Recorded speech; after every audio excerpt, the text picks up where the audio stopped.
how you can be spending your time in between auditions and in between bookings and performances. There's a lot of things that you can be doing as an actor. That could be taking classes, could be working on your voice and speech, working on your body, doing some marketing things. And one of the things that I've been working on over the last couple of days is just a revamp of all of my materials. I got to book a new headshot session coming up soon. But I've just been editing and reclipping some of my demo reels. And recently I did that in conservatory. We actually have a business of acting class, and our instructor there encouraged us to go through our resumes, go through our headshots, go through our demo reels and clips, and just make sure that at all times we're presenting our best foot forward and making a great first impression to potentially new agents, to new casting directors, to production teams when they're looking at you to consider you for casting. So that's what I've been doing. So we have my commercial reel, and I think Brandon's going to cue it up. We can take a look at some of the fun spots that I've been done over the year, and we can talk about that. Just say the magic words, Lars. Roll the clip. Mortgages, get your mortgage here. Lowest rates in town. Hey, you look like you could use a mortgage. Just check a couple boxes here and here, and you'll be pre-approved within 30 seconds. Don't we need to go through a proper credit check? No, it's quick. It's easy. No worries. Is it too stuffed? Probably not. Little Caesar's stuffed cream crust pizza. Recently, my job, which is throwing guys out of biker bars and throwing their motorcycles with nothing but my bare hands, was relocated to a new town. So I needed to find a new way to express myself to these new fools and show them who they're dealing with. Ugh. That's when I found out how to order custom jewelry from jeweler.com. I got this. That guy. Yes! Yeah! My password is not incorrect. It's SexySteve69. I'm sorry, but once a password is used, it's done. I'm not f***ing changing my password.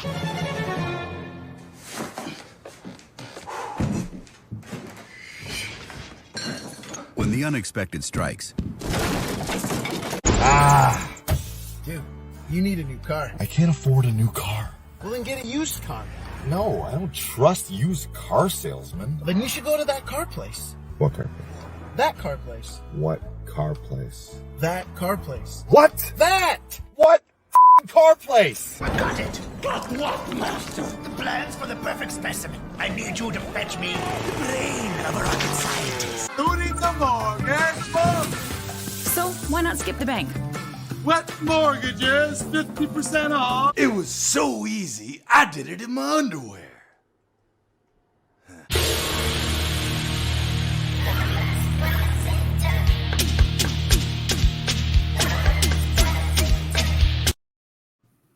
Yeah. Oh, it's a fun trip down memory lane, man. All of those were so much fun. So shout out to my agent, Bella Grundy, all the casting directors who've helped me land those roles, especially Man Casting, Powerhouse, and Jigsaw, who are three of the biggest commercial casting houses here in Toronto, and all the production teams. I've had the pleasure of, now I've done, I don't know, like that's a small sample. I've done probably a couple dozen commercials, and they don't all make the reel. You want to highlight the ones like your close-ups and the ones where you were the hero versus being a background or being in a wide shot or maybe being SOC. But I have so much fun on those. And we talked about that a couple weeks ago of it's nobody's end goal to be like, oh, my career goal is to be the best pizza commercial guy ever. Like as an actor, you're probably aspiring to leads in TV shows and series and leads in features and all that kind of stuff,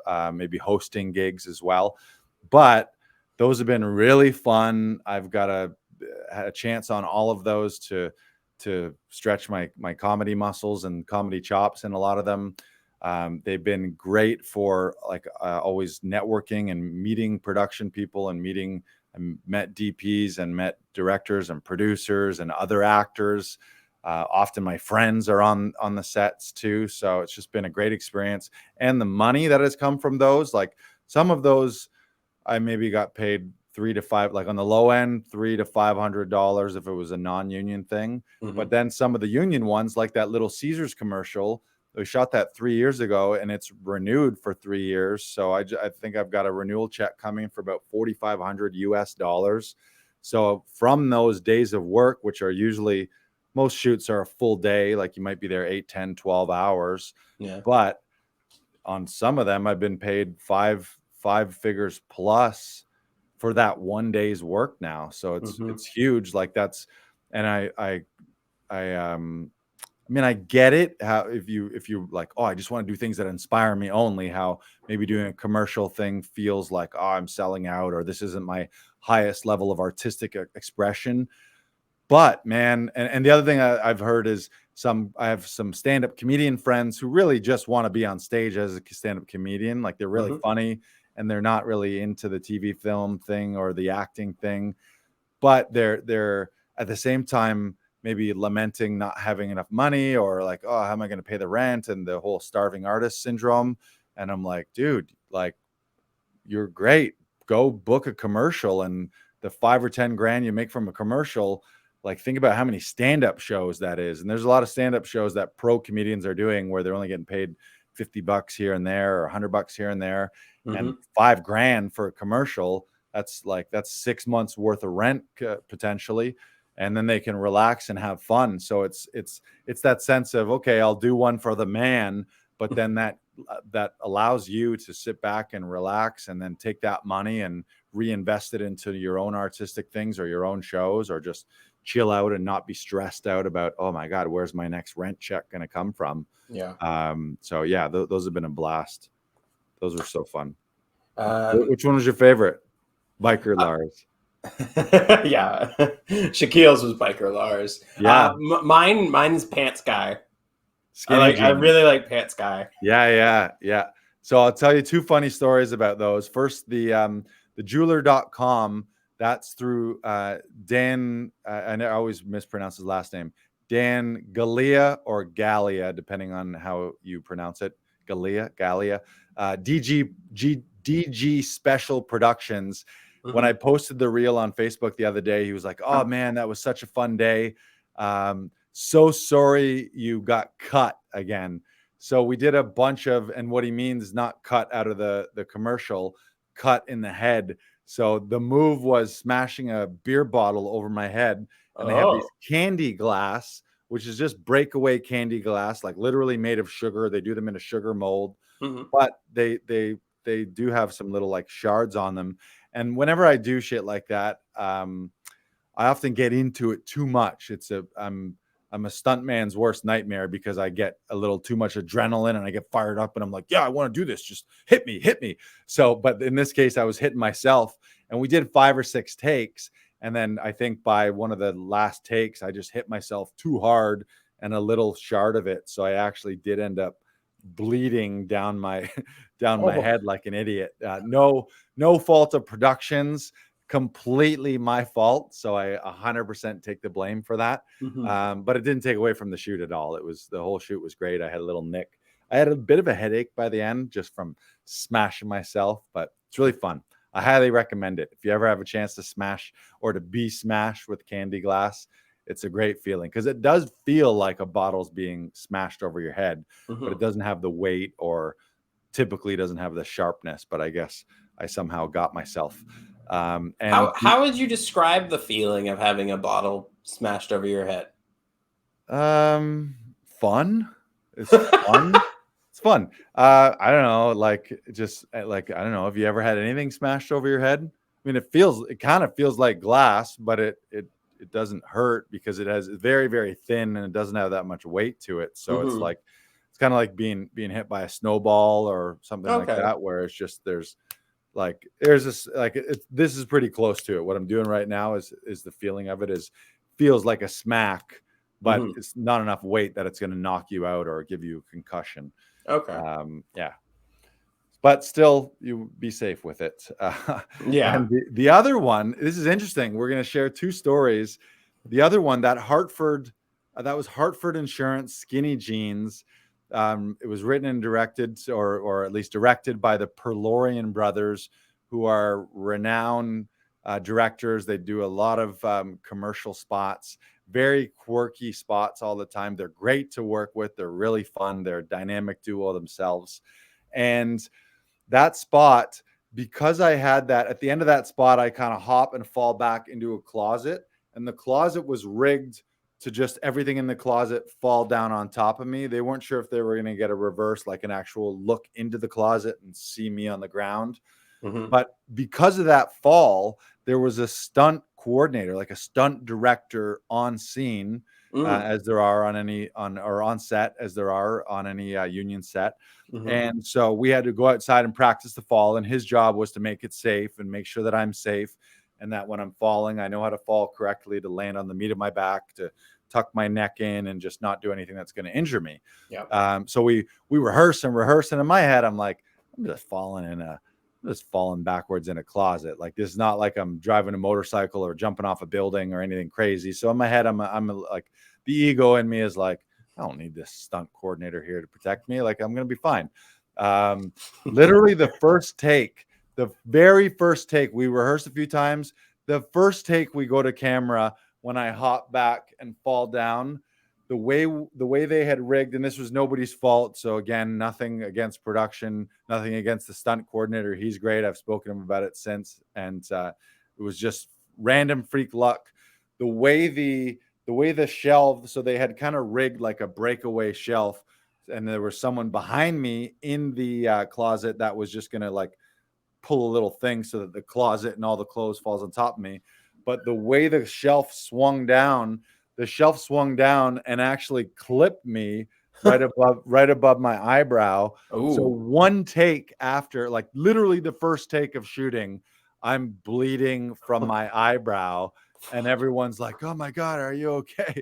And I'm again, I feel bruised ego, because here I am thinking I'm this big tough guy, and now I'm bleeding. So I'm like, "Oh no, I'm okay." And of course they have a medic on set, so the medic's rushing towards me, and everyone's kind of freaking out, thinking like, "Oh shoot, like, is Lars going to be done for the day? Is this a lawsuit?" Whatever you might be thinking. Mainly probably thinking, "Oh shit, how are we going to get these shots? Is he going to be hurt? Is he going to be able to continue?" And I'm like, "No, guys, I'm fine. Like, it's a little baby nick." So that was one part of that shoot. The other part of that shoot that's so fun with the Perlorian brothers is they're really into improv, and they like to shoot they like to shoot what you have in the script, but then they have a lot of takes for improv. And so they were off camera, all the moves, like I'm shimmying around, and when I was on the bed, sticking my legs up in the air and jumping around and jumping on the floor, they were sort of calling out actions like, yeah, fall on the bed, legs up in the air, hop around on one foot, hop around on the other foot, spin around a little bit. So we would do 3 to 5 minute takes where it was just me, starting with those tiny jeans, and they were tiny. They were like size waist 24 stretchy jeans. So there's no way those jeans would have fit on me. Like, they 100% did not fit. So they're comedically hilarious.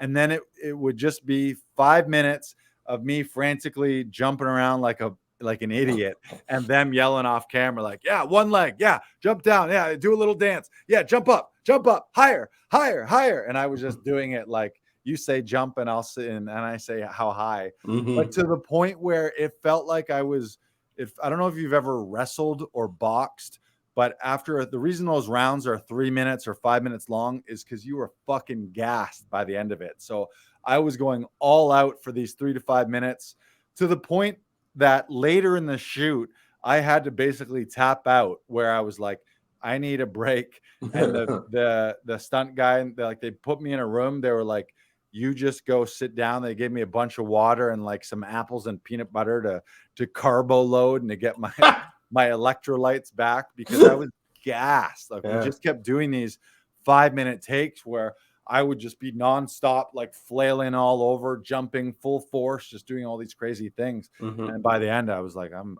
gonna pass out. Like, you're about to shoot me passing out on the set. So thank God the stunt guy was there. Thank God the medic was there. As an actor, never refuse a stunt coordinator, never refuse a medic. They're there for your safety and for your help. It was a lot of lessons for me those days, but so much fun. And I'm a better actor for it. And those skinny jeans, man.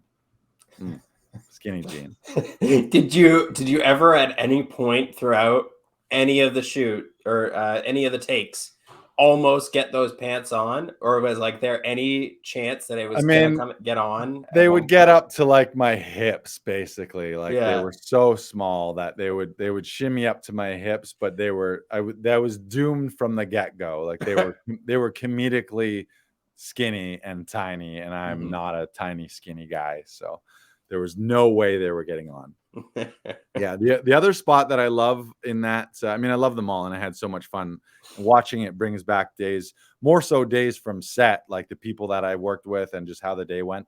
That Neutrogena commercial where the announcer says like, that guy. It's a Neutrogena. It's called Junk Face, and the idea of the spot was to use separate soap for your face and your junk, so you're not getting junk face by using the same soap that you use to wash your junk and then using it on your face. Okay. So my job there, it was like junk face, like this guy and that guy. So it's kind of a montage of different types of guys. And my job was this guy at the party, like this big oafy jock guy. And literally my action, I got to face palm a 7-year-old girl with love. We had it all worked out. She knew what was going to happen. We had a great relationship. But the director was like, yeah, just like face palm her out of the way. So she's blindfolded at her birthday party. It's a backyard birthday party. And she's just flailing around. And basically the scene is she's not finding the piñata.